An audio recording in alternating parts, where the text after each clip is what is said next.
UKలో 1 year masters. No IELTS required up to 5 years visa. High visa success rate.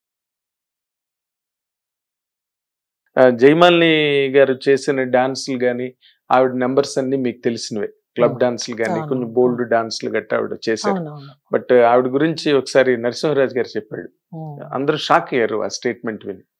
ఆవిడంత dignified person. నేను ఆవిడే కాదండి, జ్యోతిలక్ష్మి గారు. నేను అసిస్టెంట్ ఉన్నాను శివశంకర్ మాస్టర్. వీళ్ళిద్దరు కంబైన్ విట్లాచార్య సినిమా ఆవిడ చేశాను. నాకు అప్పుడు మాక్సిమం 16 to 17 మధ్యలో ఉంటది. నాకు విచిత్రం అంటే వాళ్ళ అప్పుడు వాళ్ళ సాంగ్స్ చిన్నప్పుడు నేను గుగ్గు గుగ్గు గుడిసింది ఇట్లాంటివి ఉంటాయి కదా. సో ఒక క్రేజ్ అనమాట నాకు. ఇండస్ట్రీకి రాగానే వాళ్ళు అలాగే నోరు తెచ్చుకొని చూసేదాన్ని సెట్ లో. చూస్తుంటే వాళ్ళ యాటిట్యూడ్ కి ఆ సినిమాలో చూస్తున్న దానికి తేడా ఎంత ఉందంటే సంబంధం ఉండదండి అసలు. ఒక కప్పుకొని ఎక్కడో చోట కూర్చొని ఉంటారు.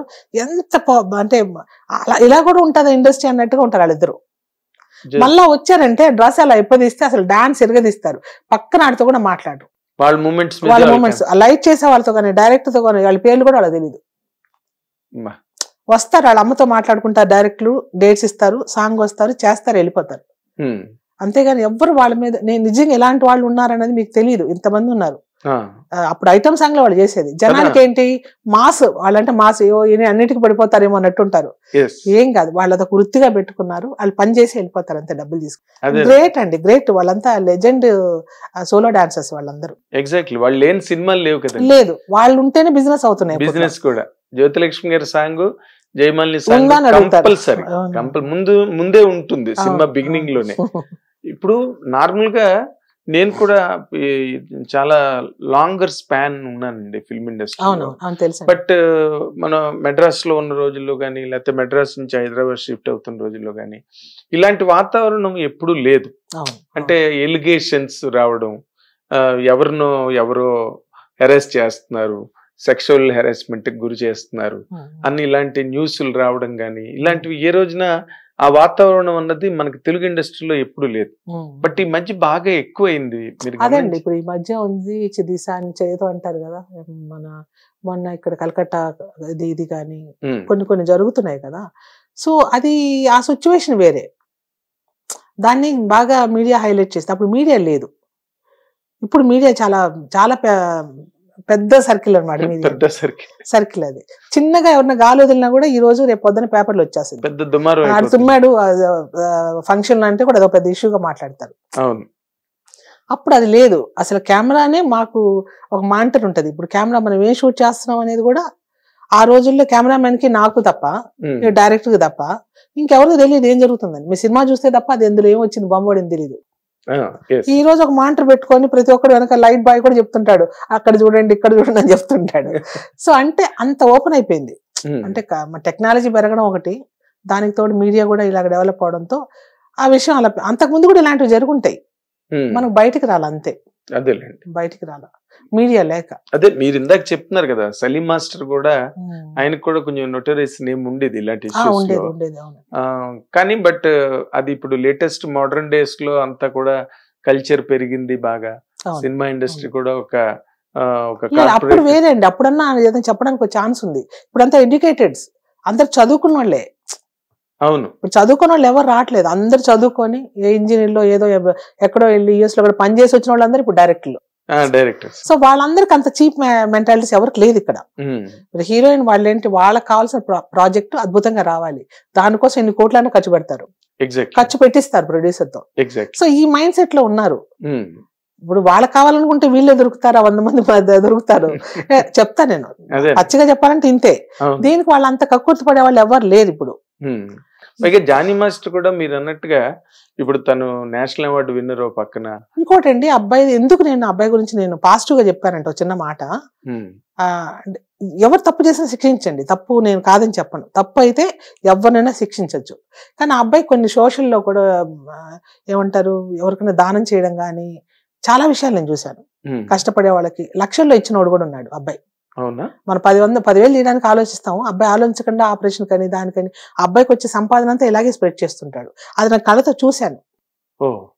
సో దాంతో నాకు ఆ అబ్బాయి మీద ఏంటంటే ఉండొచ్చు, ఎక్కడో ఏదో ఉండొచ్చు, ఏదో ఫీలింగ్ ఏదో జరిగి ఉండొచ్చేమో నాకు తెలియదు.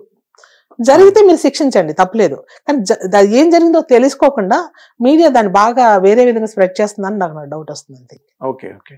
అంటే నార్మల్ గా ఇప్పుడు ఈ గతంలో కూడా ఒకటో రెండో అతని మీద, జానీ మీద చిన్న ఎలిగేషన్స్, చిన్న అసోసియేషన్ లో కూడా గొడవలు ఏవో జరగడం. అంటే ఇది ఏంటంటే అండి, జనరల్ ఒక ఎమోషనల్ పర్సన్ ఉన్నాడు అనుకోండి, అది ఎప్పుడు హార్ట్ ఆఫ్ ద ఇది ఉంటది, అదే హార్ట్ పాయింట్ అవుతుంటది. ఇక్కడనే కాదు, ఎక్కడున్నా ఎవరిని అలా మాట్లాడితే వాళ్ళని ఎక్కువ ఫోకస్ చేస్తుంటాం. ఈవెన్ మీరు ఫస్ట్ లో డీలో కూడా చూడండి, జానీ మాట్లాడిన దానికి స్పాట్ లో నుంచి వెళ్ళిపోవడం, డాన్స్ అక్కడికి వచ్చినప్పుడు నాకు నచ్చలేదు, నేను ఇట్లా చేస్తానని వెళ్ళిపోతుంటే ఆ అబ్బాయి హైలైట్ అయ్యాడు. అవును, చాలా మంది క్రాక్ అన్నారు, మెంటల్ అన్నారు, ఏదేదో చెప్తుంటారు, కానీ అబ్బాయి గెలుస్తూనే వచ్చాడు.